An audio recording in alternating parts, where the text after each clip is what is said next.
di video ini, aku akan jelasin secara singkat apa yang akan kita pelajari di study group Rabu besok.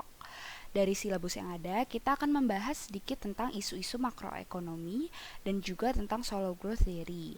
Nah, solo growth theory ini kalau nggak salah di main Q itu ada di chapter 7 dan chapter 8. Kalau kita ingat-ingat lagi dari pengantar ekonomi makro sampai ke makro 1, isu-isu tentang makroekonomi yang paling utama itu ada 3.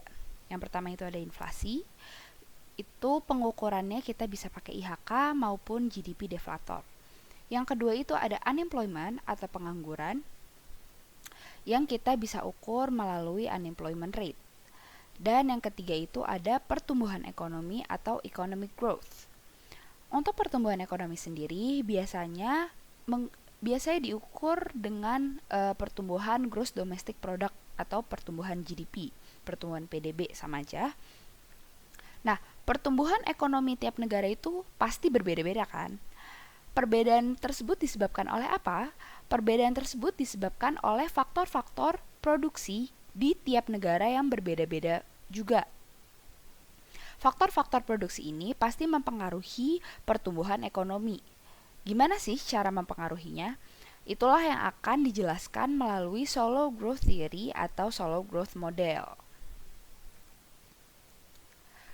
Di dalam model pertumbuhan solo atau solo growth model ini, kita melihat bagaimana pertumbuhan persediaan modal atau capital accumulation growth, pertumbuhan angkatan kerja atau pertumbuhan populasi atau bahasa lainnya population growth, dan kemajuan teknologi saling berinteraksi dalam perekonomian dan mempengaruhi output barang dan jasa suatu negara secara keseluruhan, dan tentunya dengan asumsi-asumsi tertentu. Gimana sih bentuk kurvanya? Bentuk kurvanya itu kayak gini, di mana aksis Y ini adalah output per pekerja dan aksis X di sini adalah K atau kapital per pekerja. Garis merah di sini itu adalah output per pekerja dan garis hijau ini adalah investasi per pekerja. Ini sesuai yang di sini. Terus yang kuning ini kan di sini ditulisnya adalah break even investment atau kita bisa nyebut ini juga sebagai depresiasi. Terus apa sih maksudnya per pekerja ini? Itu nanti yang akan aku jelasin lebih lanjut juga di study group. Oke, pertama kita bahas dulu tentang investasi dan output. Nih, garis merah dan garis hijau. Saat investasi naik, maka output juga akan naik. Terus tapi kalau kita perhatiin lagi di sini, dua-duanya ini mengalami diminishing return, yaitu output dan investasi mengalami diminishing return. Itu juga akan aku bahas lebih lanjut juga di study group. Terus kita ke garis yang kuning atau depresiasi itu. Depresiasi definisinya adalah penyusutan. Di sini itu adalah penyusutan kapital. Di saat investasi, ini kita sekarang lihat dua garis ini dulu ya, yang hijau sama yang kuning. Saat investasi lebih tinggi dibandingkan dengan depresiasi, maka akan terjadi capital growth. Sedangkan saat depresiasi lebih